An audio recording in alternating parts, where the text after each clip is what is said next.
Welcome to a lesson where we will talk about a merge statement. And this is a very powerful statement which combines the insert, update and delete statement into a one. And there is nothing that we couldn't do with separate insert, update and delete statements that we do with the merge statement.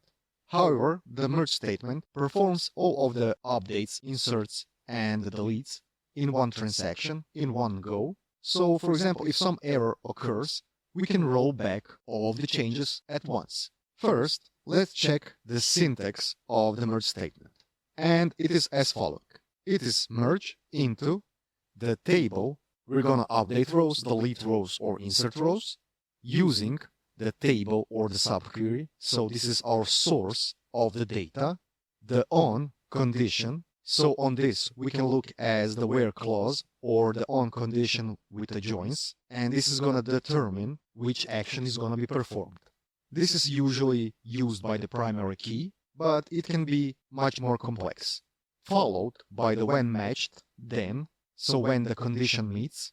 So for example, the primary key from our table we are updating matches the primary key of the source table or the subquery, then we're going to perform the update or the delete statement. So the update, which is an optional part, it is practically the same syntax as a single update. It's going to be update setting the column and to some value, which is expression or the column from our source table or the subquery, right? Of course, with the optional where clause. Again, if we match the condition, we can add the optional delete, of course, with the where clause.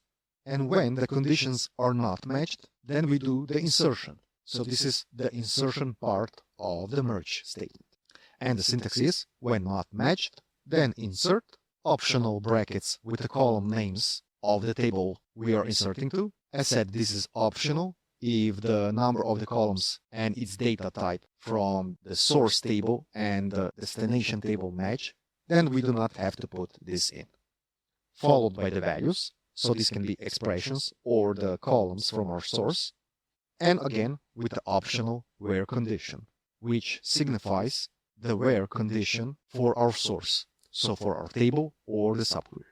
For our example, we have modified the EMP archive table from our previous lesson. And at the current state, it looks like following. We have archive date, which is different for several rows. It is either 20th December of 2020 or 15th September of 2005.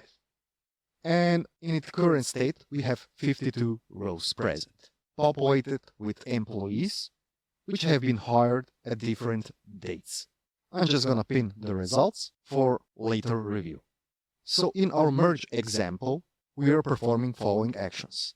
So the syntax is merge into our destination table, so the table which we're going to update delete rows or insert rows to, and I'm using the alias archive, using the employees table, so this is our source, with the alias EMP. The conditions for the matching or the not matching is on the primary key of the employees table. So when my archive table, EMP ID, so this column, matches the employee ID from our source table, the employees table, we're going to perform following actions. So when matched, then we're going to update our archive date column, so the following one, to sysdate where 1 equals 1. So this is going to always return as true, but as said, this is an optional, so we can remove this where clause. And again, we're going to add an optional delete statement. So when EMP ID from the archive table matches the employee ID from the source table, we're going to delete all of the records that have higher date earlier than 31st of December 2005. Okay? And when non-matched, so when a row in our source table, the employees, exists with employee ID that is not present in our archive table, we're going to do insert.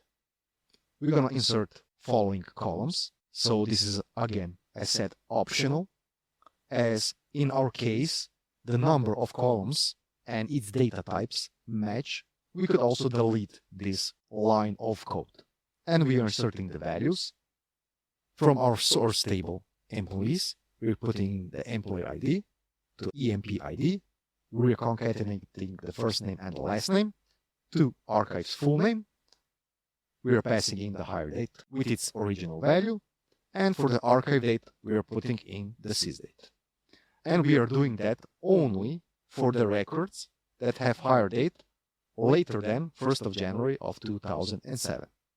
Okay, so let's execute this statement. And we can see we have 82 rows merged. This means that 82 actions have been made. So altogether, updates, deletes, and inserts have been performed in total for 82 rows. Okay? And if we check now our updated table, if we scroll through it, we can see that now we have only 30 rows, which means that a lot of them have been deleted and not much have been inserted. As prior, we had 52 rows. Back to our results, and let's just check the correctness of the data. So now, all of my archive dates are set as 5th of November of 2021, which is the sysdate, and this is correct, as we updated all the matched ones to sysdate, and all the new ones which have been inserted, the archive date has been populated with the sysdate. We can see that we deleted all of those that have higher date earlier than 31st of December 2005. We do not have those anymore. We can see that newly inserted ones are only those which are hired later than 1st of January 2007. And this also matches. Very nice.